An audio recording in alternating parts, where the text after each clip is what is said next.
Oh, hello, everybody, and welcome to episode 14 of The Burley Nathan Show. As always, I am your host and MC, Burley Nathan. Thanks for tuning in to episode 14. I'm so thrilled to be here today to talk to you. We're going to get some housekeeping out of the way first. If you want to support my show and you want to support me as a performer, here are a few ways that you can do so. If you go to adamandeve.com, what is adamandeve.com? It is the best place to spice up your sex life, your personal life, buy gifts for yourself, for your loved ones, your partners, any of that. Go to adamandeve.com. You can buy anything you want there and use promo code BURLY, B-U-R-L-Y at checkout. That is my name, Burley, B-U-R-L-Y at checkout, and you get 50% off your first item. You'll get 10 free gifts, free shipping, free discreet shipping, so you can, keep it personal to yourself if you'd like to. But Adam and Eve has been a partner of mine for years and years, and I absolutely love them. Go to adamandeve.com, use promo code Burley. It will help support my show. I get a portion of every sale that comes through with that promo code, so we love that. So head on over to adamandeve.com, use promo code Burley, get yourself some sexy things. Before you go into summer, you can get some really cool stuff for you, your partner, whoever you'd like. Another one that I'd like to announce, actually, I wasn't able to announce this before, but now I actually can. So my friend Ruby Tesla, who was on one of my previous episodes of the show, you may have heard that she launched a clothing line, Papa Vixen. If you go to papavixen.com, you can see all of her amazing creations. I know she had some partnership creations coming up there soon, but she's made some great shirts. They're very fun. They're very cute. I've bought 3 of them myself already. I guaranteed, if you go on my Instagram, you'll see the one that I bought. It's the So Fucking Gay tank top. Taryn got the dripping pussy. No, there's not an actual dripping vagina, but it says pussy and it's dripping. And she got that shirt, and then Debbie got the Monster Fucker shirt. So they're all amazing shirts, tank tops, crop tops, regular crew shirts.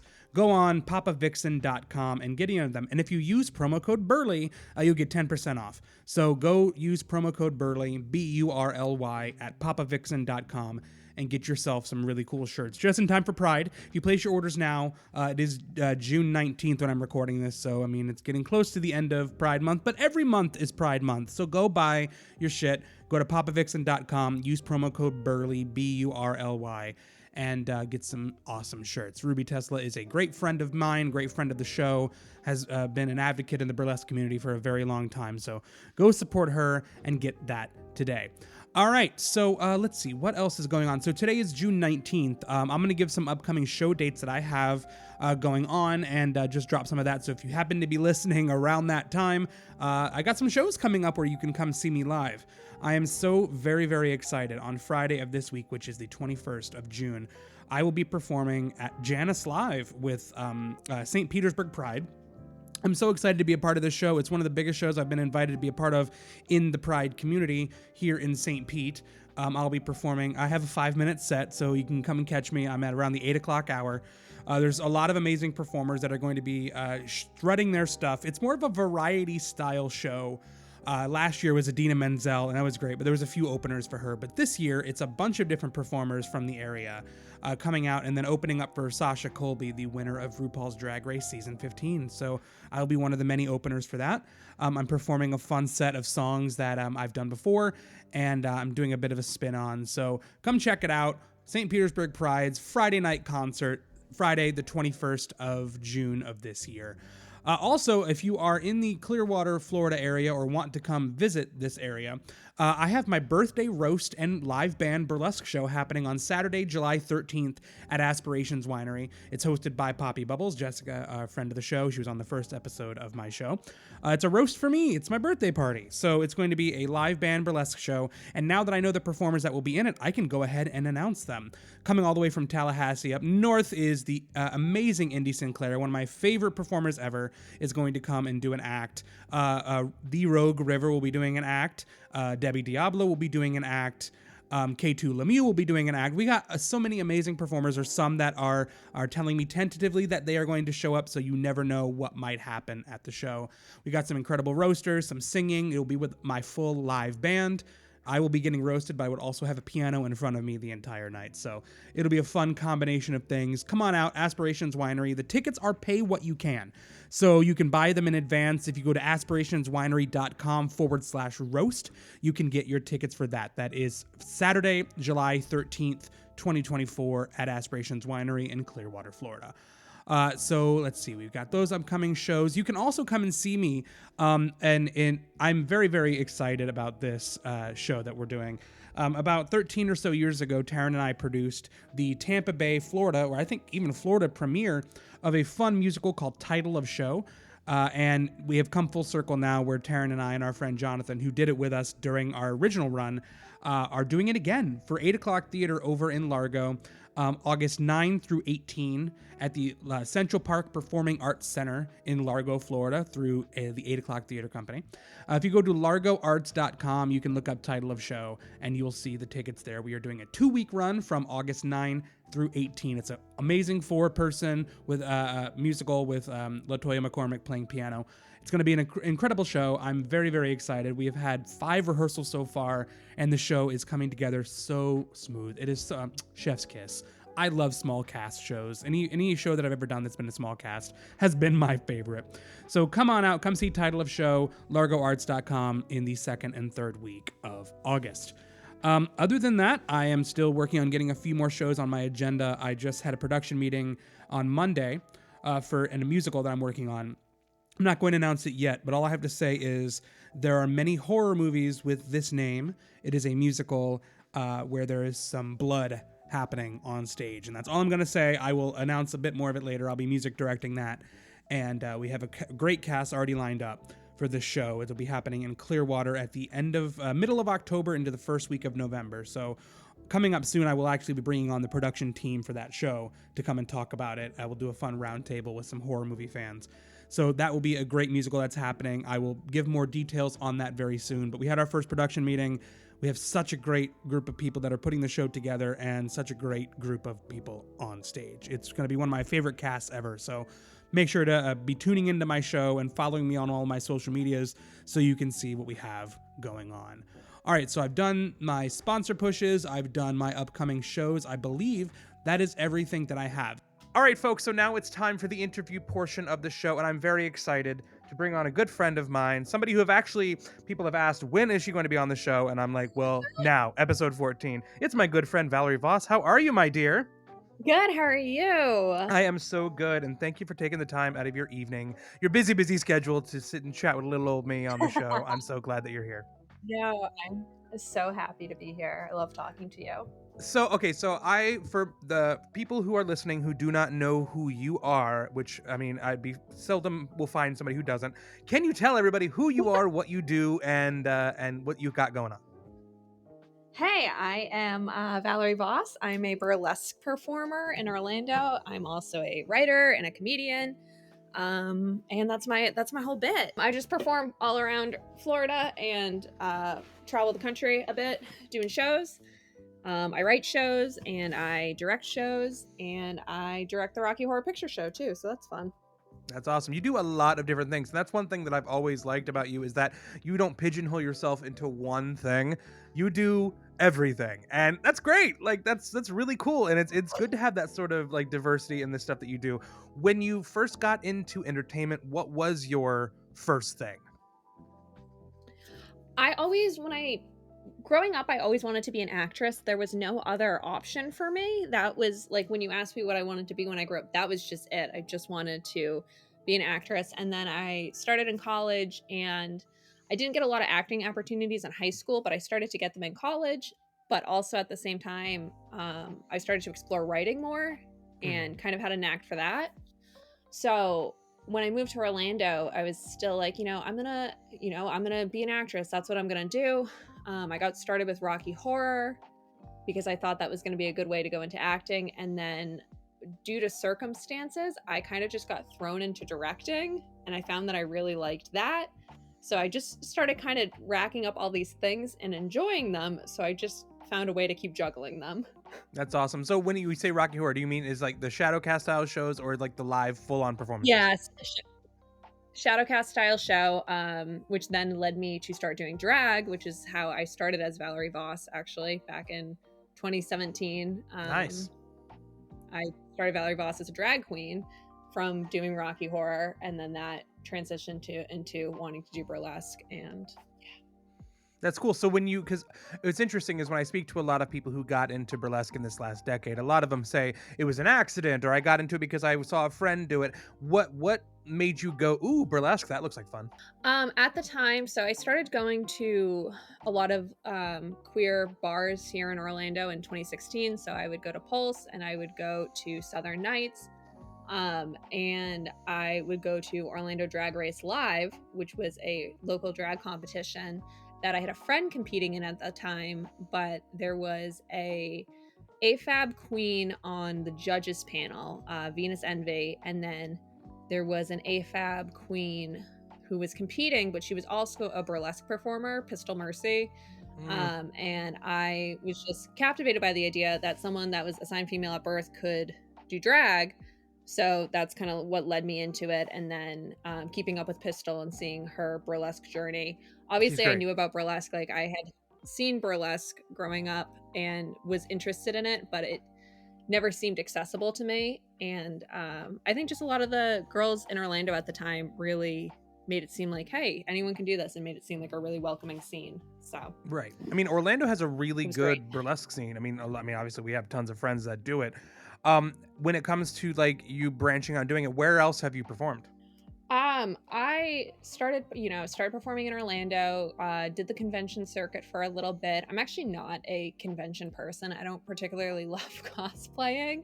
Hmm. So I always felt out of place doing it, because I love a crowd and I love particularly emceeing that style show. But I always felt bad because I was like, oh, I'm not like a strong cosplayer. I'm much more of a, comedy shticky Right. burlesque performer. So just got started in that way. At the time, Twisted Tuesdays was a thing at Southern Nights, which was like a local talent competition, and anyone could do it. So I started doing drag that way, and my drag like kind of always leaned towards burlesque anyway. Hmm. But it gave me a platform to kind of do it. And then I approached a troupe about wanting to get started and was given the opportunity, and I got really lucky. I seemed to find success with it relatively. I don't want to say easily, because I worked hard, but it was something Right. that I knew I wanted to do, and I really gave it my all. So with that came some success, and I've just continued to grow from there.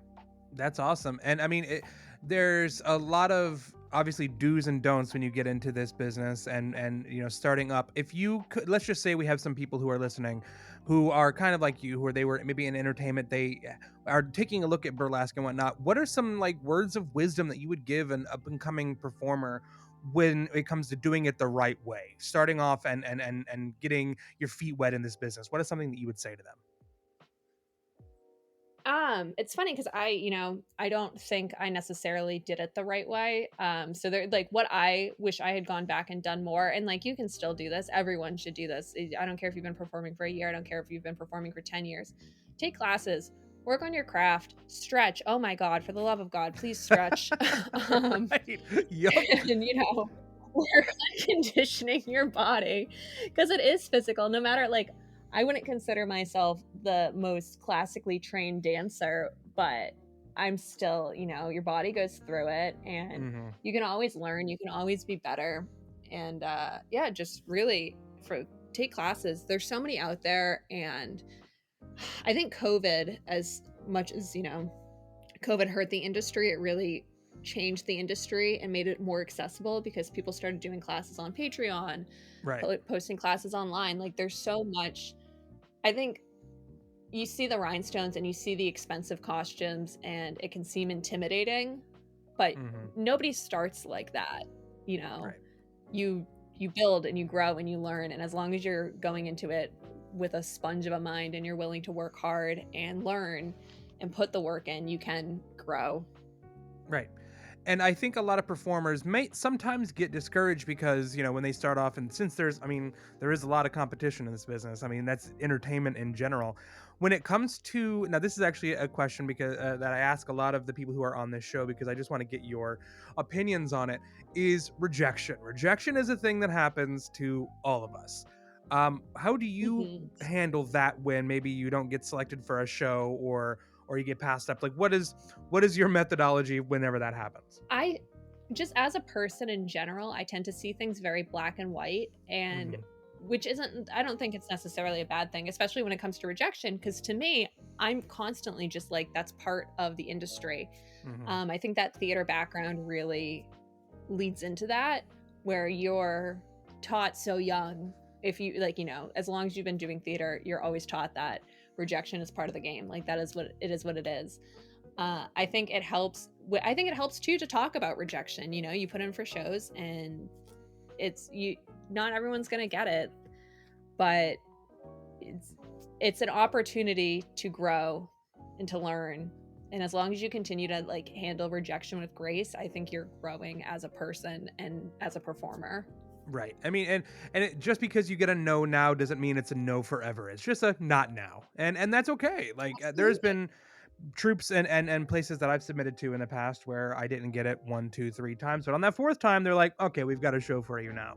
I was gonna say I would rather not be in a show if I'm not gonna fit in. Like I trust the people that are casting these shows to know what they're looking for, and I would rather hear no than show Right. up and make a fool of myself. Agreed, agreed. Because I mean, in this business, because a lot of the times the shows that we create and that we do are very niche in some ways, and you may just not fit the bill for that one, not necessarily because of look or whatever, maybe just your acts didn't fit the vibe. For those that don't know, I produced a Taylor Swift theme show, and Swifties are notoriously, very crazy, and they love Right. Taylor, and that's fair. But I wanted to, you know, show that I cared and show that I wasn't trying to just capitalize off of this. So I Sure. was very careful with picking acts that I felt fit the theme. But what with Rocky, I'm always, I have people that will submit. I did a casting call. I can cast 10 people, and I had 40 people put in, and Hmm. it's like I I look for, are you gonna show up for rehearsal? Are you gonna be on time? It's that old school theater mentality, man. Like, Oh are you yeah. gonna be on time? Are you gonna show up to rehearsal? Are you gonna focus at rehearsal? Am I gonna have to, tell you to pay attention? Because those are the things that I can sit and I can help you get ready for a role as much as possible. I will love to coach. I love to help. I love to shape a performance into what it should be, but I don't like to have to stop my rehearsal to tell you to pay attention. I don't want to have to wait to start my rehearsal because someone's being late. It's like those little professionalism things really are what holds true for me. And it's the same thing with burlesque is, I pay attention to the energy that you bring backstage. Even if I'm not producing a show, but I'm working with performers and I'm like, these are people that are going to put in for future productions that I'm in. Are they being kind backstage? Are they being clean? Are they on time? Are they being helpful? And like, you don't have to be super social because I'm not a super social person. When I'm backstage, my mind is set. I'm super focused. I have horrible RBF, like, and I know that about myself, but I'm also, I'm on time and I'm gonna work hard. And then as soon as my act's done, I'm super nice and very friendly. Right. And that's, I mean, honestly, that's key in this business because there's so many of us doing this. I don't want to work with a sourpuss performer. Like, I know some people have bad days. I totally get that. I've been there. I'm sure you've been there too. But when you see that all the time from the same kinds of people, then you're like, that might just be who that person is. And there's really nothing going from there. And that's when, people don't get cast. And that's just how it is. It's always, I mean, anytime I work with somebody, like, especially you, because I work with you and you're delightful backstage and always on time. Like you said, always on time, always know your shit. And that's why when people ask me about you, I always give them great marks. I think coming from a theater background, and you and I obviously are very similar here, is that's what we were, like you said, we were ingrained into that mindset from the very beginning. And I think that's good that it translates over to the rest of the business in general. Yeah, it was very interesting when I started Rocky Horror because I came in and I was very serious, and it was a bit of a shell shock to the cast, which is fair because it was very different than kind of like what they had seen recently. Where I was very serious and I was giving critiques constantly, and I was taking notes at shows and giving these notes and feedback and stuff, and it was uh, challenging but fun to have to learn how to find that balance. And I think we have it now. Hmm. But Good. I know coming in with a theater background and that like professional mindset, to some people it's just a hobby, and that's okay. That's totally fair. I can't set I can't think my expectation is the same for everyone. Right. It's just fun finding that balance. Absolutely.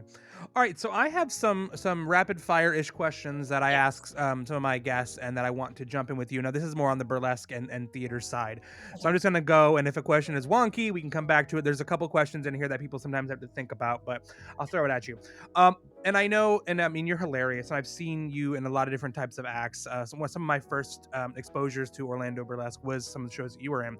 And this is, I ask this of everybody, what is the most outrageous costume malfunction that you have ever experienced in an act on stage?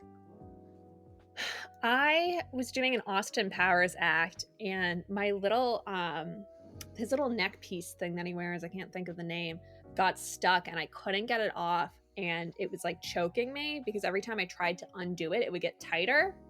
Oh, And uh-oh. I panicked. I had such a horrible time.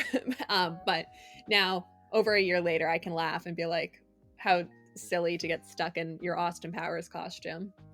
That's funny. And you know, and it's also like I've seen performers where that's happened to them before, and sometimes I'm like, "Oh, is that a part of your act?" And they're like, "Yeah, sure was." And because they just played it off so well, because you would think, you know, they just integrated that in. So being able to handle that sort of stuff on stage is a huge plus. Okay, what's the weirdest or most unique prop that you've ever had to incorporate into an act? I want to rapid fire these. So my immediate thought, because I was just talking about this act, was the kiddie pool that I used for my Miss Hannigan act. Um, Okay. it's just very goofy to bring out a kiddie pool on stage. But then again, it's not really. Oh, you know what? I'm gonna change it. I'm gonna say my scarecrow that I used for Pearl. Oh, which funny enough, I That's- had friends that came to see. Did you do it at the graveyard? yeah, Yeah, I had some friends that were there that came to see the show, and they knew that I knew you, and they're like, "Oh my god, the Pearl act was amazing," and I'm like, "Yeah, I'm sure it was." yes, I ride the scarecrow. It's That's rhinestone. great. It's very silly. Do you lean more towards comedy, drama? Like, what is your? I mean, because I don't want to put you in a niche because you do a lot of different things, but let's just say, what's the most fun you had? Do you love doing the comedy stuff, the dramatic stuff? Like, what's your go to? I love I think of dramatic, like, I love sad burlesque. That is my absolute favorite. If I could do Yeah. a show where I was just doing sad acts over and over, I would be so happy. I love very emotional, powerful pieces. I don't get to do them that often, but if you were to ask me, like, what my favorite act is, they would be more sad acts. Interesting. That said, I think because I started in nerdlesque, but I wasn't a cosplayer, I kinda always just leaned on comedy because I was like, "Oh, like, I'm not super cosplay, so I need to be funny." And I find that with my routines, I kind of fall back on being funny, which Now, do you find it more difficult to do the comedy or the sad? Like, what do you feel is the more intricate? the sad, definitely. That's more of a Yeah. challenge for me. That's why I say fall back on being funny because it not unfortunately, but it does come very easily to me. So whenever I do an act and I know my dancing wasn't the best, but it was well received by the audience because it was funny, I always feel like, oh no, like, man, I need to stop falling back on being funny. I gotcha. I gotcha. Yeah, because I've heard a mixed bag with that answer. Because some people say it's obviously super difficult to be funny because you never know if it's going to be universally funny by everybody in the audience. But yeah, no, it's interesting just to hear your process. That's great. Another question that I have. This is the one that usually catches people up. So let me know, and you might have an immediate answer to this. If burlesque had its own Olympics, what event would you dominate, and what would be your signature move? Knee drops would be my signature move. Knee drops. Absolutely. Okay. I'd be throwing my body to the ground like it's nobody's business. I love that. I I definitely think either a storytelling act or a comedy act would be my category in the That's where you would Olympics. dominate. Okay, that makes Yeah. sense. That makes sense. So I always like to ask folks kind of the origin of their name. How did you come up with the Valerie Voss name? Oh, I've never gotten to tell this story before. Yay! Now you can. I grew up single dad. We watched a lot of Adam Sandler movies growing up, and in a lot of his earlier stuff, Adam Sandler's characters always had VV names. So it was Veronica Vaughn, um, Vicky Valancourt. Valerie is the name of the girl in Little Nicky. So it was stuff like that. And I really liked the VV alliteration because of Adam Sandler movies. Hell yeah. I fell on Valerie because at the time I was working as a waitress and I would get told constantly that I looked like Amy Winehouse. And I liked that song. So I was like, okay, that works. And I chose Voss because of the water bottle. I was thinking about that because I'm like, did you just see like the Voss water? I mean, that's a cool name. Like, Yeah. it's a cool, No, elegant name for water. I used to rock the Voss constantly because they used to come in the glass bottles. They used to be super bougie, and my friends would make fun of me all the time because I would always have like Voss water bottles. So I was a fan of the water before that, but now it's become part of the brand. I absolutely love that. Hey, that's a great origin story for a name. I'm glad you got to tell that story. Now I love to ask this because I mean I know you've probably performed in lots of different places. What is the most unique or off the wall or some sort of like venue that you've performed in that would not be considered traditional? Have you had any of those yet? Because yeah, we've had performers that have performed in the back of breweries. I've had people that have performed. I've performed literally at a fruit stand before, outside in the rain, like at a pavilion at a park. As performers, we'll just do it wherever we get paid. I feel like I've had more weird dressing rooms than anything. Oh yeah, okay. Tell me some of those. Quite a few Rocky shows, we've had to use the back of our U-Haul as a dressing room. Oh, all right. Which very, very limited lighting. We'll run extension cords and like run fans in there, but that's been from multiple theaters too that I've had to do that, changing in the back of a U-Haul. But yeah, I can't think. I've done it like, you know, conventions can always be hit or miss because you don't know where they're gonna stick you. Right. But I've been pretty lucky. I feel like I've got better, like I've worked with some cool venues versus I've worked with some weird one stories. Okay, I have another one. Now, I'm not sure maybe if you've had any interactions like this, but I know some folks have. Have you ever had any one-on-one interactions or talks with an audience member after a show that maybe they said something impactful, whether it be good or possibly not good? Have you ever gotten any feedback from an audience member that you can remember? Absolutely. This story always sticks with me. It was so funny. Bless her heart. So do these convention shows, and my body fluctuates a bit, but I believe every body is a burlesque body. I believe Agreed. Everybody should have the opportunity to be on stage. It's the more representation that we have on stage, the more representation we have in our community, and that's more voices, and we need that. So I give this speech during a show talking about how if anyone ever wants to get involved with burlesque, I'm a very big believer in not gatekeeping the art. I want people to take classes. I want people to go to shows. I want the community to thrive. So I do this speech, and then this woman comes up to me afterwards, and she's in tears, and I'm like, oh my god. And I don't do well with people crying. Yeah. I'm not a very sensitive person, but I'm in show mode. So I'm like, oh my god, like what's going on? She goes, I don't like trigger warning for self-harm, but she goes, I wanted to kill myself all week long. She's taking me by the hands, and she goes, I wanted to kill myself all week long because of how I looked. And then you got on stage, and I looked at my boyfriend, and I said, she looks just like me. And I was like, ooh, big backhanded compliment right there. Like, there is so much good and weird about that statement. I mean, I'm glad that she didn't kill herself. That's great. Yeah, but so happy you're here. So happy that you felt represented on stage. Whew, way too I've always been confident with my body, whether right. Plus size or not. I'm feeling good about myself. But to just be like, oh man, you think you look like me, but also wanted to, and like mind you, I would say she was smaller than me, but really? To be like, you think you look like me and you want to die? What does that mean about me? Oh no. I guess there are worse things that she could have said. Oh man, wow, that is something. Well, yeah. Hey, I mean, like it again, and I don't look very nice. I don't particularly consider myself like an approachable looking person. I joke that I don't dry my eyebrows on like this to look nice. So I must look so like shocked when she's telling me this, and I'm trying to hold it together, and she's crying, grabbing my hands, and I'm like, oh my God, get me out of this interaction. Oh wow. And that's when you're like, oh look, I gotta go take cast photos. I'll be back. Wow, that is something. Dang. There you go. I mean, I've gotten the gamut too. I've had people come up to me after theater shows because sometimes, and it's usually older folks.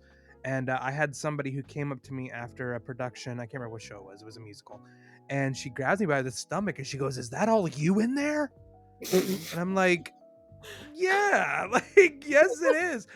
And I had one guy who I was doing Neil Simon's The Odd Couple. So I was playing Felix, and I got off stage, and we did the like little thing after the show where you shake hands with people, and one guy looks at me, he goes, "You look a lot smaller than you do on stage." And I'm like, how God. fat do I look on stage? That's weird. That's a weird thing to say. People just get so ballsy sometimes with the things Yeah, that they'll say. people love to really, and like, I think like I don't take it personally because it is so genuine, but people really love to do the "you're so brave." Oh yeah. Oh Like, God, yeah. people, you think like, if you don't look like a Victoria's Secret model and you're doing something on stage, that you're inherently brave, and it's like, no dude, I just like attention, like. Yeah, I just want to do this. I just want to show my titties and my booty, and I want to dance around and have a good time. Yeah, no, nothing brave. The only thing brave about that, truthfully, is commanding the stage and not having stage fright. Like that's what I would consider maybe the brave part of this. Not my body's out there and it's untraditional. Yeah, that's crazy. All right, well, I'm gonna pivot a little bit here. We're gonna ask some questions about you in general, you as a person, not necessarily as a performer. These are just ones that we can use to get to know you a little bit better. These will be a bit more rapid fire potentially. I ask some of these just quick icebreaker ones. What is your favorite season of the year? Summer. You like summer? Really? You're the first person who immediately said summer. Yeah. And in Florida. How brave. Born in August. Okay. Yeah, well, from Massachusetts originally, so Okay, so that makes a little bit more sense. Right? Yeah. Is there any Florida particular summers reason? don't bother me. Like, is it because of like what draws you? so born in August, so obviously like my birthday season. Sure. I just like being outside. I like swimming. I like outdoorsy stuff. I like camping. And I feel like it's, summertime is the best time to do that. Maybe not camping as much during the summer in Sure. Florida, but like swimming, hell yeah, dude. Oh yeah, perfect. Doing that this weekend myself. I was born to all right. float. Oh yeah, I honestly I went to the Keys a couple weeks ago and I lived in the pool. Like I was in the pool constantly, like just floating around with a drink in my hand, just out. I was like, I'm a water sign. I was born in the summer as well, so I'm like, I got to do this. Most of my birthday parties as kids were pool parties. Like that's my damn jam right there. The next question that I have: if you could be transported to any era for like maybe a day or two just to go check it out, what would that be and why? I guess I would say the 80s. Yeah. Like, I would love to go to a house party in the 80s.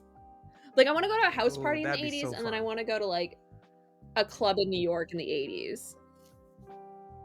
Like, take me to, like, Studio 54 in, like, yeah. 1982. That sounds like a blast. Yeah. I could imagine the unhinged parties in time that they were having at that point. Like when it comes to music, like what sort of musical tastes are you into? Like not necessarily on the performative side, but like this, what kind of tunes do you sit down and you listen to on a daily basis? I'm all over the place, but I really love what I call dad rock. Very big Springsteen fan. I've been listening to a lot of Talking Heads radio right now and just kind of putting that on. Yeah, so Nice. I love some newer stuff, like, but anything that I tend to like that's newer usually has that Springsteen influence from it. Like, very big Bleachers fan. Or like I love Elvis, so I'm very into Orville Peck right now. I feel like the things that I gravitate towards are like contemporary things that I gravitate towards are things that are taking influence from the 70s and 80s. That's awesome. So next question that I have for you, and this is maybe like outside of the burlesque stuff, is there like a skill or a talent or something that you've always wanted to do but maybe just haven't yet? I don't know if this counts or not, but I really want to be on Survivor. Really? That's interesting. I don't know if that's a skill. Yeah, I don't know if that's like a skill or a talent. I'm very I'm very much like, if I want to do something, I'll just figure out how to do it. Um, I have a lot of free time and I like to do hobbies. I really like to I like to just pick up projects and figure things out. So if I see something and it interests me, I'm like, yeah, I'll try that. Unfortunately, getting on Survivor isn't solely up to me.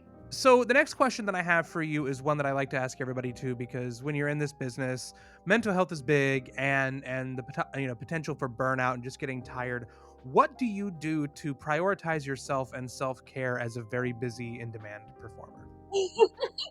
Really, I really love going to therapy, and Yay! We all do really love that. having, Yay! It's making good. sure that is, a priority on my schedule. Um, Otherwise, I don't know. I tend to keep as positive of mindset as I can. I'm very good at I'm a very grateful person. So when I'm busy with being busy comes being so grateful. Um and then in those downtimes where I'm Hmm. not booked as much, I try to use those for opportunities to grow and like better myself, or at the very least just rhinestone a ton of stuff and disassociate for hours watching Schitt's Creek.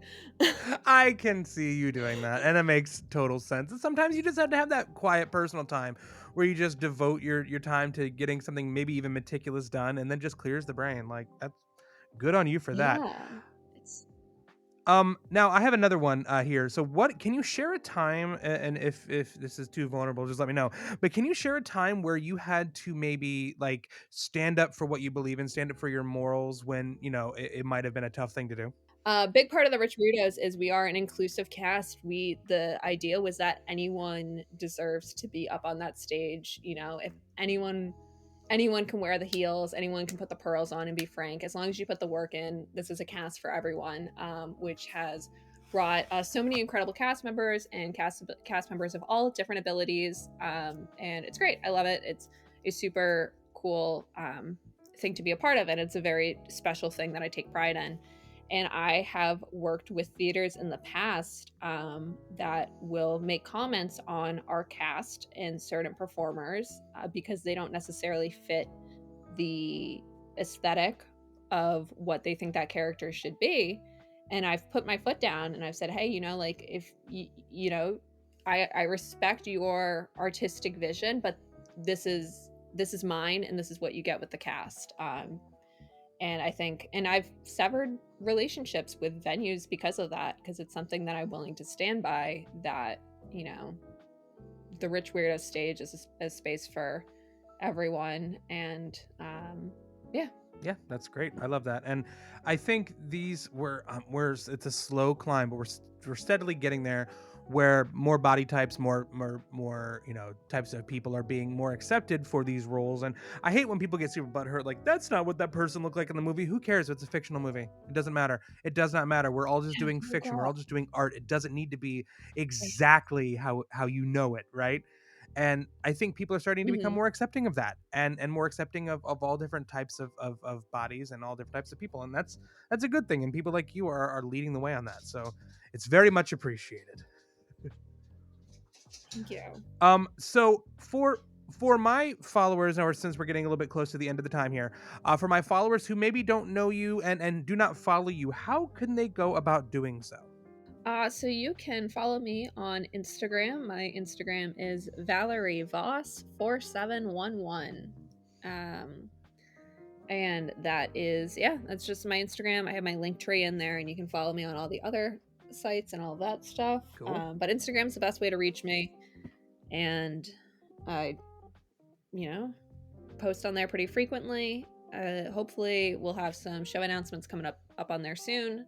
I've got some stuff in Orlando you can come see me in, and yeah, very exciting. Very cool.